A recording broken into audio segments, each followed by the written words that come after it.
네, 함께 보셔야 할 말씀은 신약성경 마태복음 5장입니다. 마태복음 5장 44절과 45절 두 구절을 읽고요. 계속해서 성경 공부하도록 하겠습니다. 신약성경 마태복음 5장 44절 45절 말씀, 신약성경 7면 전후를 보시면 되겠습니다. 오늘부터 성령론에 대해서 배우게 될 텐데 성령께서 어떤 일을 하시는지 단편적인 말씀이 나와 있습니다. 44절 45절 함께 봉독합니다. 시작. 나는 너희에게 이르노니 너희 원수를 사랑하며 너희를 박해하는 자를 위하여 기도하라. 이같이 한즉 하늘에 계신 너희 아버지의 아들이 되리니 이는 하나님이 그 해를 악인과 선인에게 비추시며 비를 의로운 자와 불의한 자에게 내려 주십니다. 아멘. 이 말씀을 근거로 성령론에 대해서 성령께서 어떤 사역들을 하시는가 좀 살펴보도록 하겠습니다. 우리가 성경 공부를 하기 앞서서 먼저 생각해야 될 것은 이 말씀을 통하여서 이 체계적인 우리가 신앙생활을 하다 보면 이쪽 성경 말씀 저쪽 성경 말씀 많이 듣게 됩니다. 성경에 대해서 다양한 지식들을 쌓게 되는데 그것을 체계적으로 정리하지 않으면 내가 무엇을 믿고 있는지 잘 대답을 못할 수가 있습니다. 성령님에 대해서 말해봐라. 예수님에 대해서 말해봐라. 하나님에 대해서 말해봐라. 그건 어떻게 되는 것인지 말해봐라. 대략적인 것을 그냥 어렴풋이는 말할 수 있는데 선뜻 대답하기가 쉽지 않을 경우도 있는 것입니다. 그래서 이 수요 성경 공부 시간에는 여러분들이 갖고 있는 여러 가지 신앙적 지식을 체계화하고 정리하여서 누가 물어보아도 자신 있게 답변할 수 있는 그런 시간이 되었으면 좋겠습니다. 그래서 한 주제 한 주제씩 우리가 잘 정리하고 있는데 오늘부터는 성령론에 대해서 성령 하나님에 대해서 살펴보는 것입니다. 우리 지난주까지는 예수님에 대해서 살펴보았고요. 성령 하나님에 대해서 살펴보도록 하겠습니다. 42페이지 교재를 보시면서 들어가도록 하겠습니다. 참된 지식에 근거하지 않은 믿음은 맹목적인 신앙이나 또는 나의 안위와 나의 만족을 위한 신앙으로 변질될 수 있을 뿐만 아니라 말세의 여러 가지 미혹들에 빠지기 쉽습니다. 신앙생활을 오래 해도 성경 말씀을 이쪽 저쪽 아는 것 같지만 그것이 확실하지 않고 그냥 세상적인 지식과 또 여러 사람들에게 들은 지식에 근거해서 잘못된 신앙을 갖고 있을 수도 있기 때문에 우리는 참된 말씀에 근거한 신앙이 필요한 것입니다. 그래서 그렇지 않은 그런 맹목적인 그런 믿음은 맹목적인 신앙이나 또는 나를 위한 나의 만족과 안위와 평안을 위한 신앙으로 잘못될 수가 있기 때문에 상당히 조심해야 되는 것입니다. 그래서 항상 하나님의 말씀에 근거해서 참된 지식에 근거해서 믿음을 갖는 것이 중요합니다. 그리고 이렇게 믿음을 잘 갖고 있어야지 말세에 특별히 많은 미혹들이 있을 것이다 라고 말씀하셨는데 그런 것에 빠지지 않을 수가 있는 것입니다. 그런 작업들을 우리가 하는 것입니다. 그래서 우리는 어떻게 하느냐, 하나님께서 주신 유일한 기준으로서의 성경 말씀을 잘 알고 익혀 바른 생활을 하는데 더욱 힘써야 되는 것입니다. 여기 마이크가 너무 울리지 않나요? 괜찮나요? 잘 들리세요? 좀 울려 들려서. 그래서 하나님께서 우리에게 변질되지 않고 잘 알 수 있도록 성경을 주셨기 때문에 성경을 기준으로서 잘 익히고 또 배워야지 바른 신앙생활을 할 수 있다는 것입니다. 우리는 지난 여러 시간에 걸쳐서 예수님에 대해서 살펴보았습니다. 예수님의 이름, 또 속성, 그리고 어떤 신분으로 계셨으며 그 의미가 무엇인지, 또한 예수님께서 이 땅에서 어떠한 직분을 가지고 사역하셨는지, 그리고 속죄의 사역에 있어서 그 미치는 범위가 어떠한 것인지 성경 말씀을 근거로 해서 살펴보았던 것입니다. 오늘부터는 성령 하나님께서 하시는 일과 역할에 대해서 살펴보게 될 것입니다. 오늘은 성령 하나님의 일반적인 사역에 대해서 생각해 보려고 합니다. 그래서 성령님에 대해서 생각할 때 다른 것을 다 분류를 했잖아요. 두 가지로 분류했습니다. 성령 하나님에 대해서 성령 하나님께서 하시는 일반적인 사역과 특별한 사역 이렇게 구분하셨습니다. 원래 보통은 존재와 사역 이런 식으로 분류했잖아요. 근데 존재는 우리가 삼위일체 하나님을 배울 때 이미 다 했어요. 그러니까 존재에 대해서는 설명하지 않고 성령 하나님에 대해서 살펴볼 때는 일반적인 사역과 특별한 사역 이렇게 구분하는 것입니다. 아시겠죠? 이것만 구분해도 오늘 여러분들은 아주 중요한 틀을 잡은 것입니다. 그래서 조직신학이다라는 말은 시스테매틱 시올로지라고 해서 여러분들이 갖고 있는 것을 조직화하는 거예요. 체계화하는 거예요. 그래서 성령 하나님에 대해서 우리가 생각할 때 성령 하나님께서 일반적인 사역들은 이런 것을 하시고 특별한 사역들은 이런 걸 하시구나. 이것만 구분해도 아주 중요한 틀을 잘 한 것입니다. 오늘 일반적인 사역이란 어떤 사역들을 말하는 것이고 성령 하나님께서 어떤 일을 하셨는가 살펴볼 수 있기 바랍니다. 졸리신 분은 거기 있는 간식들을 먹으면서 좀 졸음을 좀 깼으면 좋겠습니다. 본론으로 들어가겠습니다. 성령 하나님께서 사역하시는 일들이 무엇인가 전체를 좀 살펴볼게요. 이 우주의 전체의 모든 사역은 삼위일체 하나님께서 동시에 하시는 사역입니다. 우리가 배웠죠? 삼위일체 하나님에 대해서 배울 때 이 우주의 모든 일들은 삼위일체 하나님께서 홀로 각 위가 홀로 역사하시는 것이 아니라 동시에 사역하신다 이렇게 말씀드렸습니다. 특별히 성령님께 영광과 공로가 돌려지는 일들이 무엇인가 라고 할 때 다음과 같은 일들은 특별히 모든 일들은 삼위일체 하나님께서 같이 사역하시지만 이 일들은 성령 하나님께 공로가 돌려지는 것이 있습니다. 어떤 것이냐? 그것은 피조 세계에 모든 생명을 태어나게 하시고 생명을 유지하시고 그것을 발전하게 하시고 하나님의 뜻 가운데로 진행되도록 인도하시며 택한 백성을 구원하게 하시는 역할, 이것을 특별히 성령 하나님께 공로와 영광이 돌려진다라는 것입니다. 성령 하나님만 이 일을 하시고 성자 하나님과 성부 하나님이 일을 안 하시는가? 그렇지 않다라고 했습니다. 모든 것은 삼위일체 하나님의 동시적 사역이지만 특별히 성령 하나님께 이 공로가 돌려진다라는 그것입니다. 구분되시죠? 예, 되시죠? 그렇다면 이 모든 그 일들, 지금 말했던 성령 하나님께서의 그 일들을 어떻게 일반적으로 하시는지를 오늘 배우는 것입니다. 예, 성령 하나님께서 일반적으로 하시는 사역들을 다른 표현으로 뭐라고 하느냐라고 할 때 일반 은총이다라고 표현할 수 있습니다. 일반 은총이라는 말 처음 들어보시나요? 네, 들어보신 분도 처음 들어보신 분도 있는데 일반 은총과 특별 은총이 있는데 일반 은총이 무엇인지 먼저 살펴보겠습니다. 특별 은총은 다음에 살펴보겠습니다. 시온이 여기 마이크 소리 좀 좀만 줄여줄래요? 파울링이 계속 나는 것 같아요. 1번, 2번만 조금만 낮춰주세요. 조금만. 일반 은총 뜻을 보겠습니다. 성령님께서 인간의 마음을 새롭게 하시지 않은 채 인간에게 도덕적으로 감화시켜 죄를 억제하시고 사회생활에서 질서를 유지하시고 시민사회의 의를 증진하시는 역사를 일반 은총이라는 것입니다. 특별 은총은 무엇인가? 뒤에 다음 주에 설명하겠지만 구분하기 위해서 미리 말씀드립니다.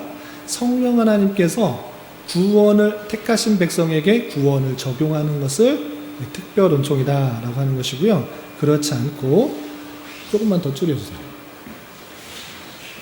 인간의 마음을 새롭게 구원받는 그런 일이 없음에도 불구하고 도덕적으로 감화시켜서 죄를 억제시키고 사회생활에서 질서를 유지시키는 것, 시민사회의 의를 증진하시는 이런 일들을 일반 은총이다라고 표현한 것입니다. 조금만 더 줄였어요.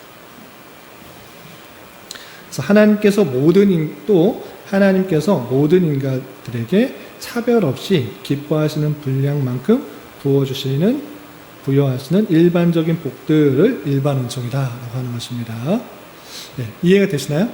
그러니까 구원받도록 하는 일들, 구원받도록 하시는 사역들을 특별 은총, 특별한 사역이라고 표현한 것이고 그런 것과 관련 없이 일반 사회가 돌아가도록 하고 나아가도록 하는 그 모든 것들을 일반 은총이다라는 것입니다. 그럼 일반 은총에 대한 성경적 증거가 어디 있냐? 이거 항상 우리가 말을 할 때는 성경 말씀에 근거해서 표현해야 되는데 그럼 성령 하나님께서 이런 일들을 하는 근거가 어디 있느냐? 그것을 좀 찾아보겠습니다. 첫 번째, 성령 하나님께서 일반 은총으로 하는 첫 번째 성경적 직거는, 첫 번째 주제는 하나님께서 모든 인간에게 차별 없이 조건 없이 복을 부어주신다라는 그런 내용들입니다. 그런 성경 구절이 여러분들 교재에 나와 있듯이 창세기 17장 20절, 또 창세기 39장 5절, 시편 145편 9절, 15절, 16절, 마태복음 5장 44절, 45절, 누가복음 6장 등등등등, 하나님께서 모든 인간에게 차별 없이 믿는 자에게만 아니고 믿지 않는 자에게도 똑같이 복을 부어준다라는 내용이 쭉 나와 있는 것입니다. 다 찾아보기는 시간이 제한되니까 대표로 두 구절만 찾아보겠습니다. 첫 번째, 창세기 17장 20절 말씀 찾아보겠습니다. 창세기 17장 19절부터 20절 두 구절 읽어보겠습니다. 창세기 17장 19절 20절 함께 봉독합니다. 시작. 하나님이 이르시되 아니라 내 아내 사라가 내게 아들을 낳으리니 너는 그 이름을 이삭이라 하라. 내가 그와 내 언약을 세우리니 그의 후손에게 영원한 언약이 되리라. 이스마엘에 대하여는 내가 내 말을 들었나니 내가 그에게 복을 주어 그를 매우 크게 생육하고 번성하게 할지라. 그가 12두령을 낳으리니 내가 그를 큰 나라가 되게 하려니와. 자, 창세기 17장 20절에 어떤 인물이 등장하죠? 이스마엘. 이스마엘의 아버지가 혹시 누군지 아세요? 네, 아브라함. 아브라함과 아내 사라에게 하나님께서 약속하셨습니다. 무엇을 약속하셨을까요? 내 자녀를 하늘의 별과 같이, 바다의 모래같이 많게 해주겠다. 이렇게 택하실 뿐만 아니라 자손의 번성을 약속해 주셨습니다. 그런데 나이가 계속 들어도 아이가 있었을까요? 없었을까요? 없었어요. 그래서 사라를 통해서는 아이를 못 낳겠구나. 그래서 사라의 여종인 하갈을 통하여서 아이를 낳았어요. 그 아이 이름이 뭐다? 이스마엘. 그런데 하나님께서 약속하신 그 백성이에요? 아니에요? 아니에요. 하나님의 택하신 백성이 아님에도 불구하고 하나님께서 이렇게 약속해 주신 것입니다. 17장 20절에 읽었던 것처럼 내가 그에게 복을 주어 그를 매우 크게 생육하고 번성하게 할지라 라고 하면서 하나님께서 약속하신 그 언약 백성이 아님에도 불구하고 하나님께서 그에게 복을 주어서 크게 생육하고 번성하게 하는 그런 은혜를 베푸신다. 모든 인간에게 차별 없이 조건 없이 복을 부어주시는 분이 하나님이시다. 이 하나님의 사역을 특별히 성령 하나님께서 모든 사람에게 차별 없이 부어주시는 일반적 은총이다. 이렇게 표현하는 것입니다. 또 아까 읽었던 마태복음 5장 44절과 45절 다시 찾으셔야겠네요. 나는 너희에게 이르노니 너희 누구를 사랑하도록 하였을까요? 마태복음 5장 44절. 네, 원수를 사랑하며 너희를 박해하는 자를 위하여 기도하라. 원수면, 박해하는 자면 하나님의 택한 백성이 아닐 가능성이 조금 더 높은데 어떻게 원수를 이렇게 사랑하도록 하는가, 또 박해하는 자를 위해 기도하라 하는가, 좀 희한하다. 하나님께서 그 기도를 통해서 또 변화시키시는 것도 있고 또 사랑하도록 하는 그 마음이 있을 뿐만 아니라 하나님의 속성이 그 마태복음 5장 45절에 아주 잘 드러나고 있습니다. 어떻게 하는가? 45절. 이같이 한즉 하늘에 계신 너희 아버지의 아들이 되리니 이는 하나님이 그 해를 악인과 선인에게 비추시며 비를 의로운 자와 불의한 자에게 내려주십니다. 하나님은 어떠한 하나님입니다? 해를 악인과 선인에게 비추신다. 하나님께서 택하신 백성들에게만 하는 것이 아니라 악인에게도 똑같이 부어주시는 은혜가 있다라는 것입니다. 이렇게 하나님께서는 모든 인간에게 차별 없이 조건 없이 은혜를 베푸시고 복을 더하시는 은혜가 있는데 이런 하나님의 은혜를 일반 은총이다. 특별 은총이 아니고 특별하게 구원받은 백성에게만이 아니라 모든 사람에게 차별 없이 주는 것이기 때문에 일반 은총이다라고 표현하고 있는 것입니다. 아시겠죠? 네, 일반 은총에 또 다른 사역들이 있습니다. 또 다른 일들이 있는데 그것은 무엇이냐면 거듭나지 않은 사람들이 선하고 옳은 일을 하는 것으로 묘사되는 것입니다. 거듭나야지만 선한 일을 하는가? 그렇지 않음에도 불구하고 선하고 옳은 일은 한 것처럼 성경에는 표현하고 있는 것입니다. 열왕기하 10장 29절 30절 12장 2절 14장 3절 누가복음 6장 33절 로마서 2장 14절 등등등등 거듭났다라는 표현이 없음에도 불구하고 하나님께서 그 행위를 선하다, 잘했다 이렇게 표현하고 있는 모습이 등장한다라는 것입니다. 그렇다면 그것은 악한, 하나님 보시기에 다 악한 자였는데 어떻게 행했는가라고 할 때 하나님께서 그에게도 택함을 받지 않은 사람에도 불구하고 선하고 옳은 일을 하게 하신다라고 생각할 수 있는 것입니다. 이 말씀을 좀 찾아보겠습니다. 열왕기하 10장 29절 30절 10장 29절 30절 구약성경 580면 전후를 보시면 되겠습니다. 찾으셨나요? 29절 30절 함께 읽어보겠습니다. 시작.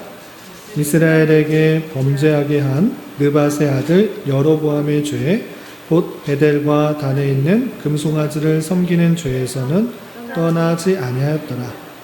여호와께서 예후에게 이르시되 내가 나 보기에 정직한 일을 행하되 잘 행하여 내 마음에 있는 대로 아합의 집에 다 행하였은즉 내 자손이 이스라엘 왕위를 이어 4대를 지내리라 하시니라. 네. 네. 어떤 인물이 나오냐면 예후라는 인물이 나옵니다. 예후라는 인물 혹시 기억나시나요? 네. 북이스라엘의 왕들 중에 한 명인데 예후라는 왕이 있습니다. 이 예후가 어떤 일을 했는가라고 할 때 아합이 섬겼던 그 우상들을 다 무너뜨리는 일을 했습니다. 그런데 한 가지 베델과 단에 있는 금송아지 이것이 하나님이다라고 말했던 금송아지는 없애진 않았는데 다른 이방에서 들여온 아합이 들여온 다양한 우상들은 다 없앴어요. 그런데 그 평가를 하나님께서 30절에 어떻게 했는가?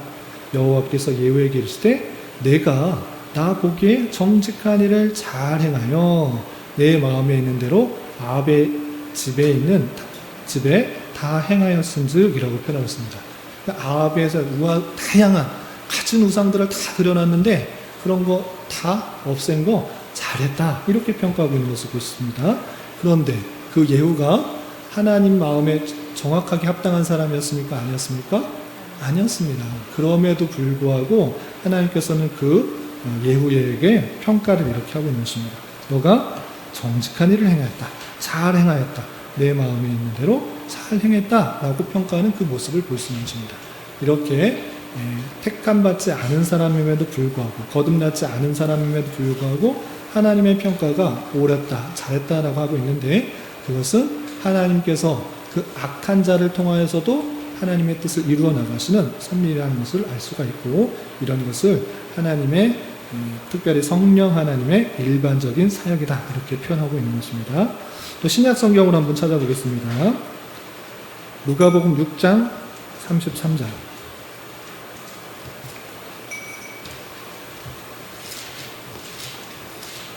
신약 성경 누가복음 6장 33절 말씀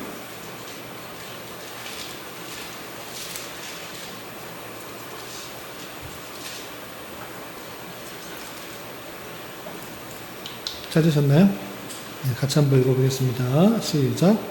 너희가 만일 선대하는 자만 선대하면 칭찬받을 것이 무엇이냐? 죄인들도 이렇게 하느니라. 예, 여기 표현에서 보면 예수님께서 제자들에게 너한테 잘해주는 사람만 잘해주면 뭔 소용이냐? 그렇게 하는 거 아니다. 너에게 잘 못해주는 사람에게도 잘해줘라. 이렇게 표현하고 있습니다. 그러는 말 중에 어떤 말이 표현되는가? 죄인들도 그렇게 한다. 거듭나지 않은 사람들도 그렇게 한다. 하나님 믿지 않는 사람들도 자기에게 잘 대해주면 그 사람도 그렇게 잘 대해주지 않느냐라고 표현하고 있습니다. 그 말씀 속에서 거듭나지 않은 자도 자기를 선대하는 자에게 선대하는 그 모습들이 드러나고 있는 것입니다. 이렇게 선한 일들을 행하고 있는 그 모습들을 볼 때 그 악을 하나님께서는 지키시고 누르시고 선한 일들을 행하게 하시는 하나님의 일반적인 사역들이 있다라는 것을 살펴볼 수 있는 것입니다. 그리고 43페이지 보셔서 넘어가셔서 또한 성령님께서는 어떤 일들을 하시는가라고 할 때 다양한 방식으로 죄를 억제하시는 것입니다. 선을 행하게 하실 뿐만 아니라 하나님의 뜻을 이루게 하는 그런 선을 행하게 할 뿐만 아니라 악을 억제하는 그런 일들도 행하신다 라는 것입니다. 성경에 많은 표현들이 있는데요. 창세기 20장 6절, 31장 7절, 욥기 1장 12절 등등등등 여러 구절들이 있는데 다 찾아보진 않고 구약과 신약 한 구절씩 찾아보겠습니다. 먼저 구약 창세기 20장 6절 말씀 같이 한번 찾아보겠습니다. 창세기 20장 6절. 자기 성경 찾으시고요. 밑줄을 쳐놓으시면 이렇게 이럴 때 배웠지 하고 기억이 날 수 있을 것 같습니다. 창세기 20장 6절 말씀 같이 한번 읽어보겠습니다. 시작. 하나님이 또 꿈에 또 그에게 이르시되 내가 온전한 마음으로 이렇게 한 줄을 나도 알았으므로 너를 막아 내게 범죄하지 아니하게 하였나니 여인에게 가까이 하지 못하게 함이 이 때문이니라. 이 말씀의 본문이 무엇이냐면 아브라함 이야기, 또 아브라함 얘기인데 아브라함과 사라가 같이 다니다가 아비멜렉이 사는 그런 곳에 갔어요. 그런데 말씀에 근거하면 그 사라가 너무 이뻐가지고 아비멜렉이 살고 있는 그 그랄 땅에 가면 혹시 나를 죽이고 내가 남편인 줄 알고 나를 죽이고 그 사라를 데려가면 어떨까 이런 걱정이 들었어요. 그래서 이 그랄 땅에서 이 아브라함이 자기 사라를 뭐라고 표현했을까요? 내 누이다. 내가 남편이다 그러면 혹시 죽이고 데려갈까봐 누이라고 했던 거예요. 그래서 거기에 아비멜렉이 그럼 누이면 결혼하지 않은 여자면 내가 같이 데리고 가서 결혼하고 자면 되겠구나 라고 생각했다가 꿈에 뭘 발견했다고요? 하나님께서 꿈에게 그것이 너 아브라함의 누이가 아니고 그 아내다라는 것을 알려줘서 그 잠자리를 막았다 이렇게 표현하고 있는 것입니다. 그래서 하나님께서 꿈에게 그 아비멜렉에 이르시되 내가 온전한 마음으로 이렇게 한 줄 알았으므로 네가 아내를 빼앗은 것이 아니라 누이라고 했으니까 빼앗은 줄 알았으므로 내가 너를 막아서 범죄하지 못하게 했다 이렇게 말씀하신 것입니다. 그러니까 하나님께서는 다양한 사람에게 믿는 사람, 아비멜렉이 하나님 잘 믿었다 이런 말 표현되지 않았습니다. 그럼에도 불구하고 하나님께서는 그에게도 나타나실 수 있으시다 없으시다? 있으시다. 이렇게 나타나셔서 죄를 억제하시고 막게 하시는 분이시다라는 것입니다. 그리고 신약의 말씀 한번 찾아보겠습니다. 로마서 13장. 로마서 13장 1절 2절 말씀.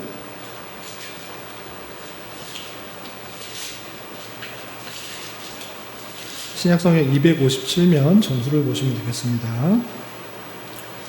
같이 한번 읽어보겠습니다. 시작. 각 사람은 위에 있는 권세들에게 복종하라. 권세는 하나님으로부터 나지 않음이 없나니 모든 권세는 다 하나님께서 정하신 바라. 그러므로 권세를 거스르는 자는 하나님의 명을 거스르느니 거스르는 자는 심판을 자취하리라. 모든 권세가 하나님께 있다라고 표현하고 있는데 그 권세를 하나님께서 만드시고 그 모든 그 권세 아래에 있는 사람들은 복종하게 함으로 죄를 짓지 않도록 하는 것입니다. 믿는 사람만 권세를 가진 것이 아니라 하나님께서 그냥 믿거나 믿지 않은 거나 다양하게 하나님께서 그냥 세우시는 것입니다. 대통령이나 국무총리나 높은 사람들은 다 믿는 사람만 되어야 되는 것이 아니라 믿지 않은 사람들도 세워지는데 하나님께서 그들에게 권세를 주셨다라고 표현하고 있습니다. 그 권세를 통하여서 무엇하게 하느냐? 권세를 거스르지 못하도록 그 법에 의해서 명령에 의해서 법을 어기지 못하도록 하시는 하나님의 일반적인 사역이 있다라고 표현하고 있는 것입니다. 그러니까 이 세상은 악한 마귀들이 다스리는 것이다 라고 생각할 수 없는 것입니다. 물론 마귀들이 계속적으로 하나님께서 만들어 놓으신 것들을 끊고 타락의 길로 조장하고 유혹하고 있지만 그 모든 권세가 하나님으로부터 났다라는 것을 통하여서 하나님께서는 믿는 자뿐만 아니라 믿지 않는 자를 통하여서도 충분히 이 세상을 유지시키고 다스리시고 역사하신다. 이렇게 받아들여야 되는 것입니다. 성령 하나님께서 다양한 방식으로 이 사회를 유지시키시고 죄를 억제하신다. 이것이 하나님의 일반적인 사역, 일반적인 은총이다. 이렇게 생각하시면 되겠습니다. 아시겠죠? 마지막 카테고리를 좀 보겠습니다. 4번, 성령님께서 인간에게 행하시는 역사가 회개로 이끌지 않고 결국 중단되는 일이 있다라는 것입니다. 그러니까 성령 하나님께서 항상 사역하시면, 이게 무슨 뜻이냐면 성령님께서 항상 사역하시면, 역사하시면 항상 구원을 받도록 하시는가? 그렇지 않다. 그러니까 성령님의 사역은 항상 구원으로 이끄는 것이 아니라 그렇지 않은 사역들도 충분히 드러난다. 믿지 않는 사람에게도 충분히 성령님의 사역이 드러나고 구원에까지 이르지 않는 사역들도 드러나고 있다라는 것입니다. 다양한 성경 예들이 있는데 창세기 6장 3절, 이사야 63장 10절, 사도행전 7장 51절 등등등등 여러 구절이 있는데요. 다 찾기는 시간이 되니까 구약 한 구절, 신약 한 구절, 한 구절씩만 찾아보겠습니다. 사무엘상 16장 14절, 구약성경 사무엘상 16장 14절 말씀.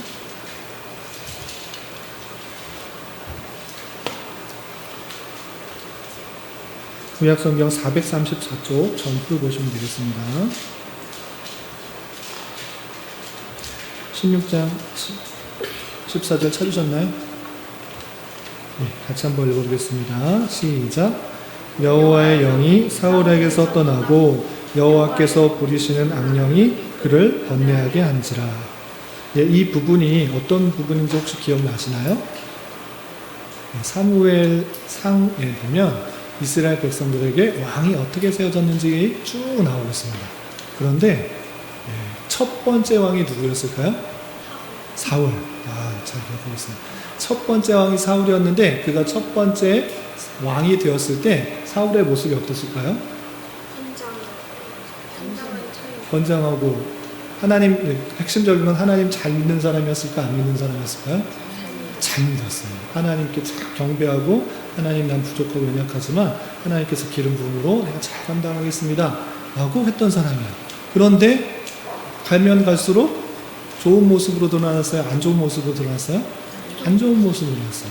내가 내 왕위를 지키기 위해서 사무엘이 오지 않으니까 내가 제사를 드리기도 하고 순종이 제사보다 나은데 하나님 말씀을 드리는 것보다 내가 제사를 드림으로 어떤 은혜를 좀 끌어내고 싶은 그런 마음들이 많이 나타났어요. 그래서 결국에는 다윗이 왕위로 오르고 다윗이 기름 부음을 받고 내 왕위를 사람들이 나보다 다윗을 더 좋아하는 것을 보자 이 질투가 끊이지 않아서 심지어는 어떻게 하려고 했죠? 죽이려고 했습니다. 그런 모습들이 있을 때 그 부분을 단적으로 표현해 줄 분들이 이 구절입니다. 16장 14절 여호와의 영이 성령이 사울에게서 떠났다. 그리고 여호와께서 부리시는 악령이 악한 영이 그를 번뇌하겠다. 이렇게 표현하고 있는 것입니다. 그러니까 사울은 처음에 성령에 충만하여서 하나님께서 그 기름 부음을 갖게 하시고 왕의 역할들을 할 때 잘 감당하게 했으나 계속적으로 사울이 그 일들을 감당했다 안 했다? 안 했다. 그래서 이 일들을 통하여서 믿지 않는, 거듭나지 않음에도 불구하고 성령 하나님께서는 그 사울을 통해서 역사하실 수도 있다. 항상 구원으로 이끄시는 것이 아니기도 하다라고 하시는 것입니다. 이런 것들은 하나님께서 그 사람을 일반적으로 어떤 부분에서 감화시켜서 사용하시고 그리고 마시기 때문에 일반적인 은총 가운데 우리가 살펴보는 것입니다. 이런 비슷한 표현이 히브리서에도 드러나고 있습니다. 히브리서 6장 4절부터 6절까지 말씀.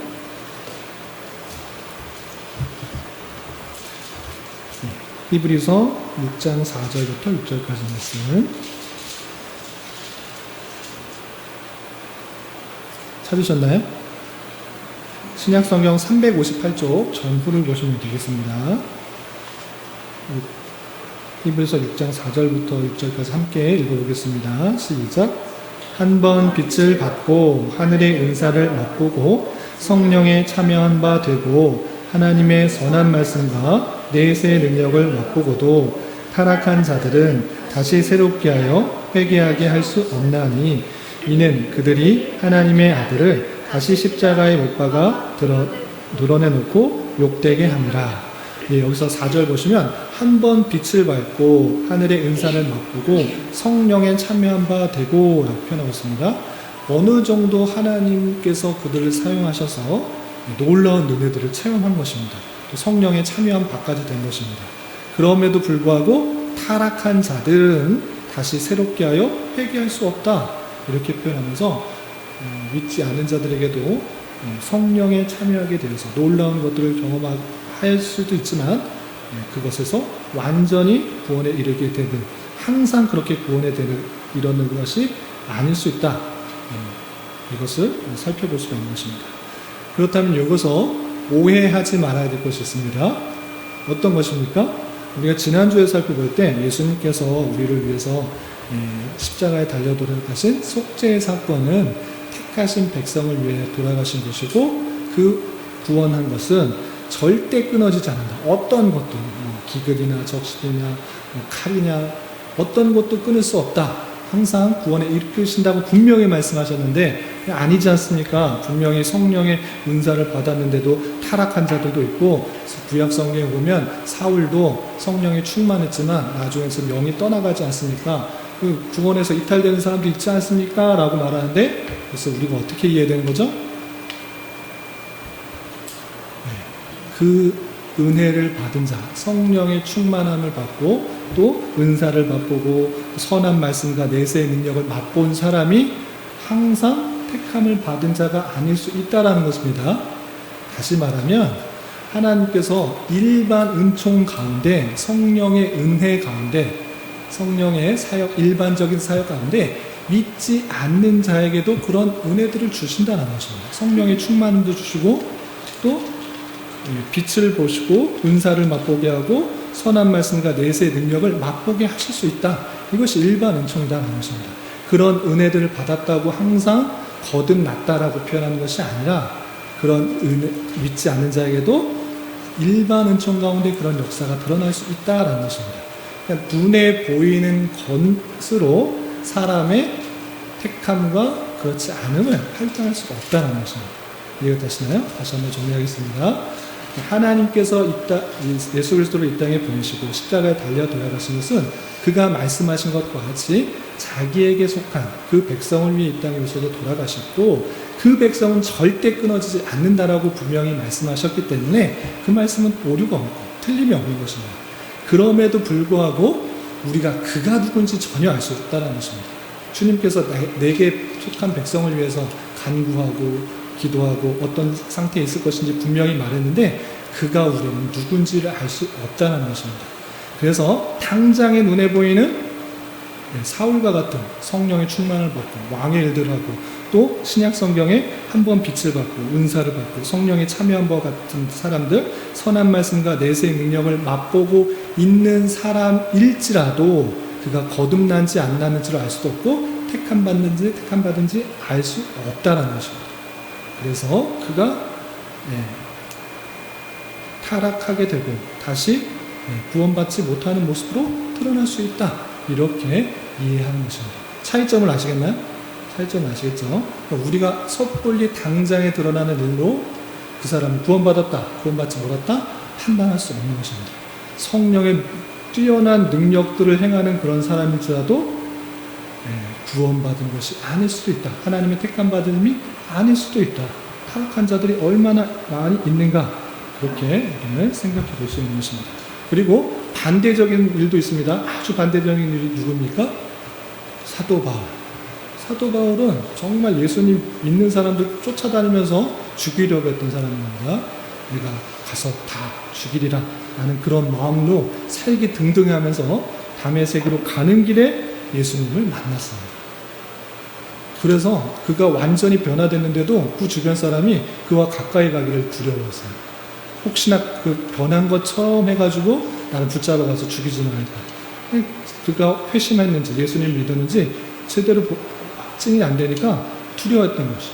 이렇게 당장에 보이는 사람이 예수님을 부정하고 부인하고 저주하는 사람일지라도 그가 택함 받지 않았다라고 말할 수도 없는 것입니다. 그가 어떻게 변할지 모르니까. 또 대표적인 예가 예수님께서 십자가에 달려 돌아가실 때 좌편 강도, 우편 강도가 있었는데 한편의 강도는 저주를 했죠. 예수님을 저주했지만 한편의 강도는 어땠습니까?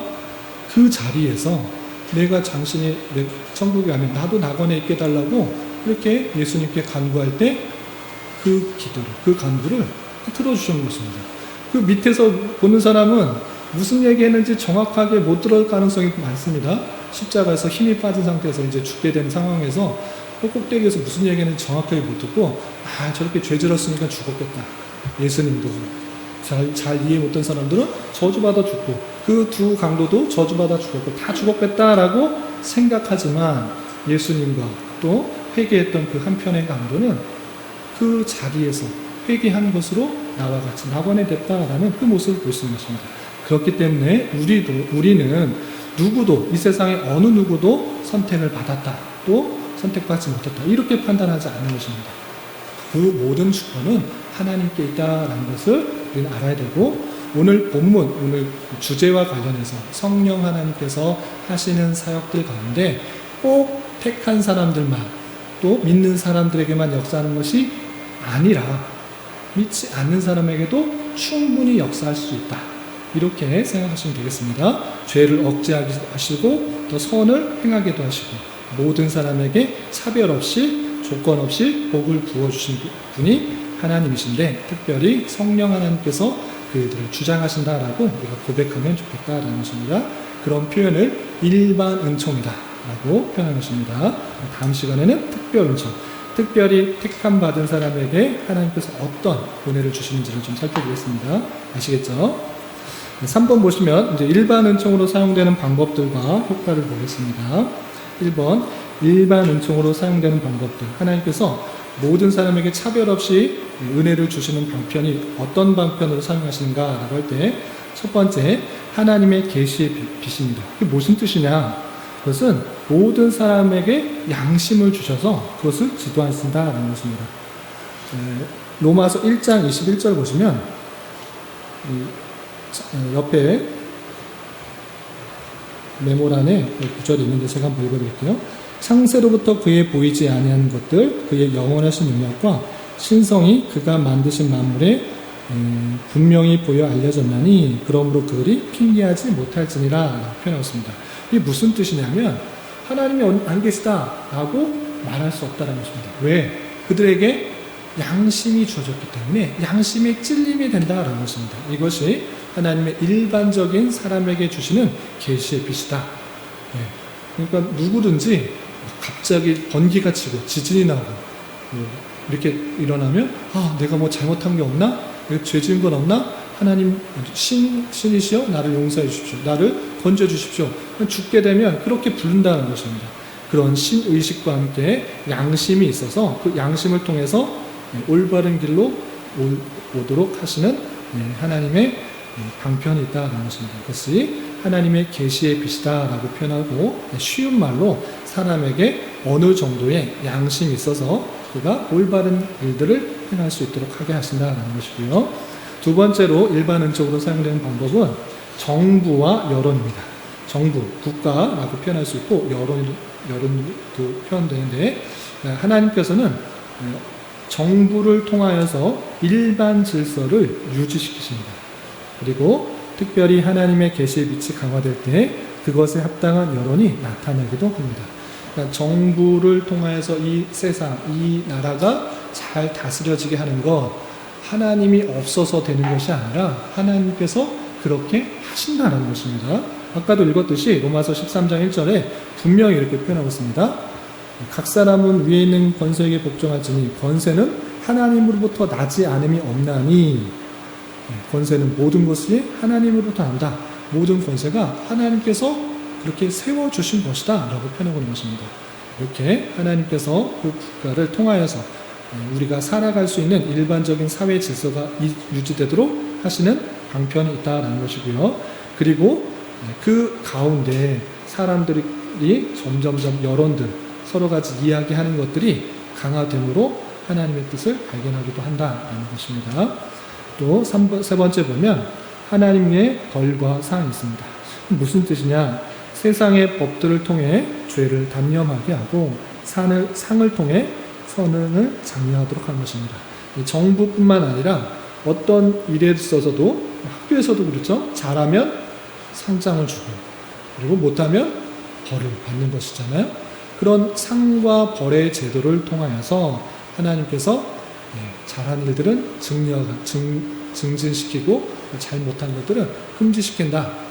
그것은 그냥 세상 하나님께서 전혀 관여하시는 것이 아니라 세상에 하나님께서 그런 방식을 통하여서 하나님의 일반적인 은총으로 사회의 질서가 유지되고 죄를 억제시키며 또 선행을 증진시키는 그런 방편으로 사용하신다라는 것입니다. 이것이 성령 하나님의 일이다라는 것을 아는 것이 중요합니다. 성령 하나님께서 무슨 일 하시나 잘 모르지 말고 이런 것도 하나님께서 하신다라고 우리가 고백할 수 있어야 될 것입니다. 그러므로 말미암아 어떤 효과들이 있는가? 첫 번째는 형벌 집행의 유예가 됩니다. 그게 무슨 뜻이냐? 하나님께서 진작에 죄인에게 즉각적인 사형을 집행시키지 않으시고 연기하시는 것은 그에게 회개할 시간을 주시기 위함이다 라는 것입니다. 우리가 죄 지은 걸로 심판한다 그러면 나만 할 사람이 없습니다. 죄를 지으면 너 죄를 지었네? 바로 심판, 바로 심판, 바로 심판 하실 수 있으심에도 불구하고 하나님께서는 일반 은총 가운데 시간을 주시고 유예하심도 그가 회개할 수 있도록 돌아오게 하시는 것입니다. 대표적인 구절이 베드로서 3장 9절인데 옆에 써있기 때문에 제가 한번 읽어보겠습니다.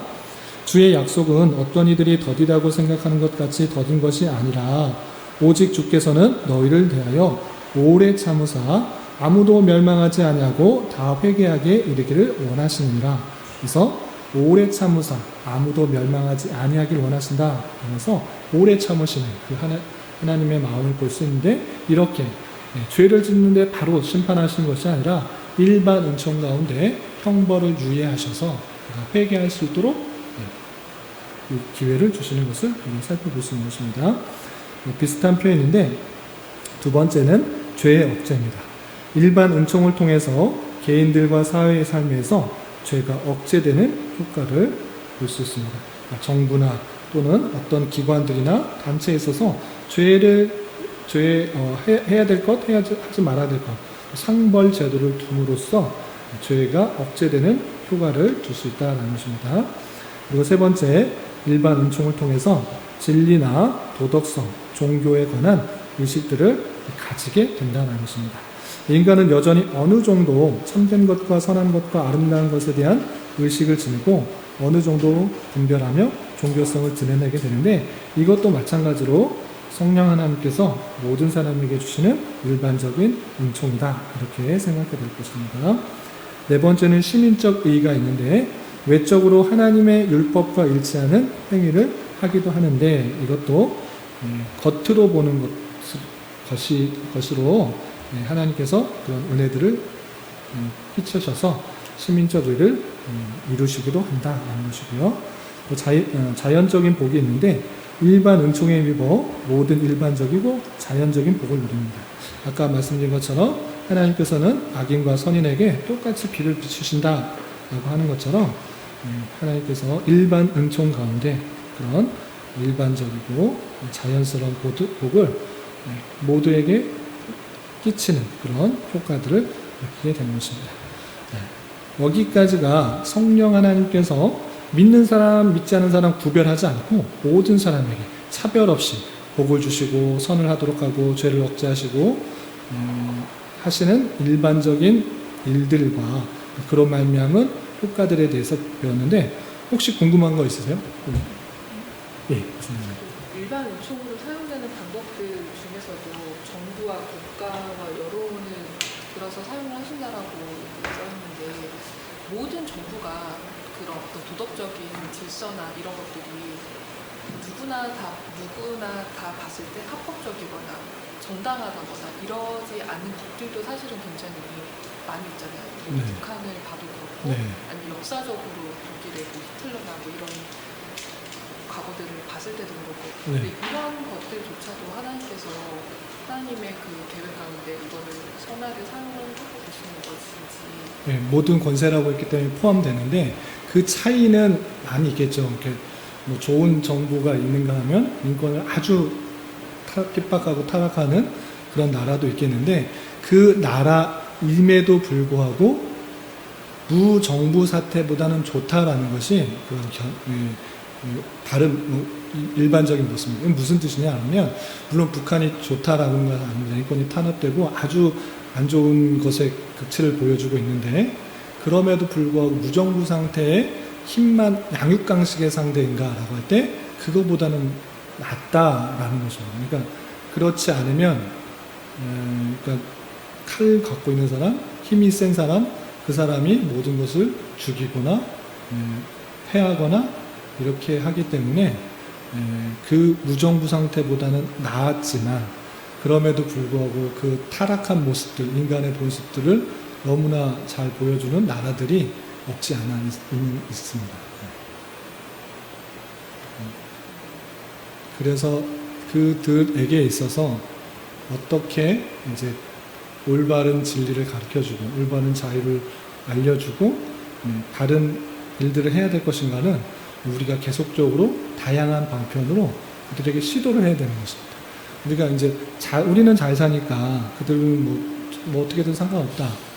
뭐 다른 나라, 우리 북한이니까 좀 더 생각을 하겠지만 뭐 다른 나라들은 뭐 어떻게 살든 상관없다. 이렇게 하는 것이 아니라 그들이 올바로 살지 못한 것에 대해서 안타까움을 갖고 마땅히 그런 것에 행할 수 있다면 참된 것이 인간의 본연의 모습들을 가져야 될 것들이 있다 그러면 다양한 방편으로 알려주는 일들이 필요하다고 말씀하죠.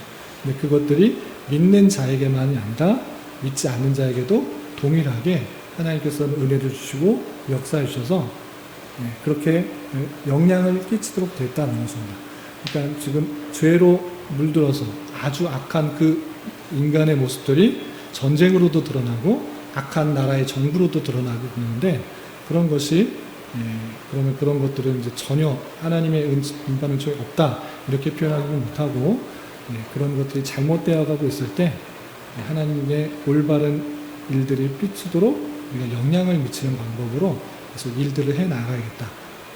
그것이 문화 명령의 일부다 이렇게 생각하시면 좋을 것 같습니다. 질문해 주셔서 감사합니다. 일반 요청에는 네, 사건 사고도 나고 억울하게 죽기도 하고 네. 또 강도 짓기도 하고 그런 것도 일반 요청으로 성령께서 하시는 거예요. 그러니까 하나님께서 다스린다 그러면 왜 이렇게 사건 사고와 악한 정부와 안 좋은 일들이 일어나는가? 믿는 사람들도 이렇게 갑자기 죽고 믿는 사람들도 병에 걸리고 믿는 사람들도 이런 일이 일어나느냐 이런 말씀하신 거죠? 그래서 성령 하나님께서 모든 것을 행하였는데 그렇게 된 것이 아니라 처음부터 우리는 아담과 창조와 타락을 배웠습니다. 처음부터 그렇게 하신 것이 아니라 죄가 들어옴으로 말미암아 그 일들을 행하게 된 것이죠. 많은 사람들이 이렇게 말합니다. 하나님이 계시다 그러면 어떻게 저런 일들이 일어나느냐. 악한 정부와 악한 부정부패한 사람들이 저렇게 많고 어떻게 저렇게 뻔뻔하게 살아가는데 신이 있느냐? 신은 죽었다라고 말을 하는데 신이 없어서 그런 일이 나는 것이 아니라 인간이 타락해서 다 망가뜨려 놓은 거죠.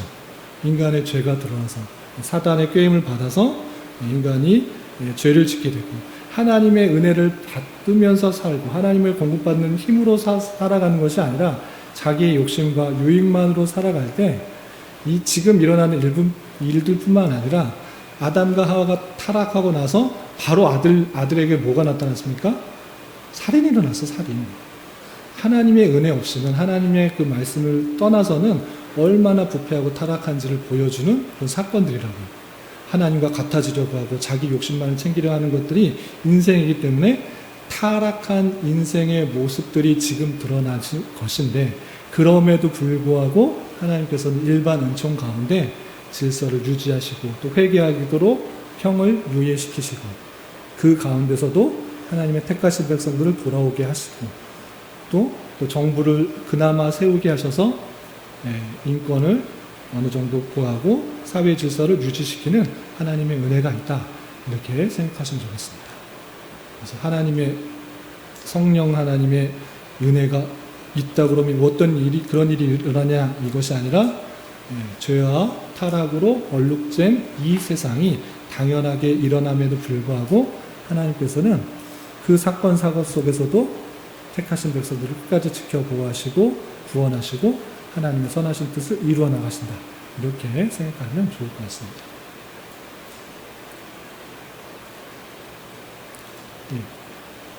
시호 질문 있어요?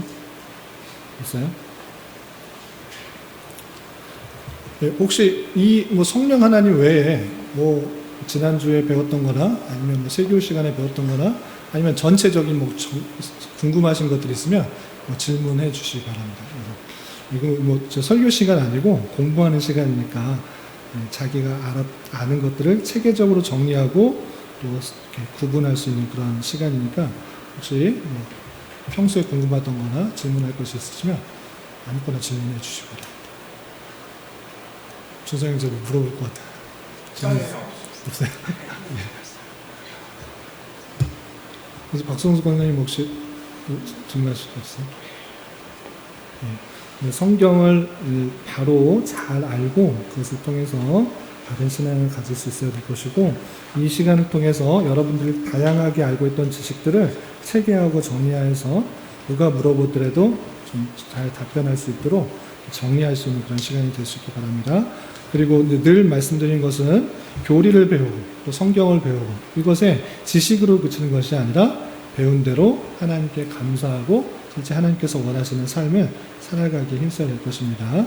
그래서 개혁교회를 하는 그런 교회의 아쉬운 점 중에 하나는 뭐냐면 많은 지식은 아는데 실제 삶에 있어서는 드러나지 못한다 라는 면들이 종종 그런 말들이 회자되고 그런데 그런 것이 아니라 우리가 배운 대로 정말 올바른 삶을 살아가야지 이런 삶이 이런 신앙이 정말 중요한 것이구나 바른 것이구나를 깨달을 수 있게 되는 것입니다. 그래서 예배 시간에 시편 찬송을 부르거니 안 부르거니 직분을 누구 세웠느니 안 세웠느니 어떤 것들이 있느니 없느니 무슨 교리를 배웠느니 안 배웠느니 이것이 아니라 정말 하나님 앞에서 말씀대로 살아가고자 하는 그 모습 정직하게 하나님의 말씀대로 살아가려고 하는 그 모습들이 종교개혁자의 근본 정신입니다.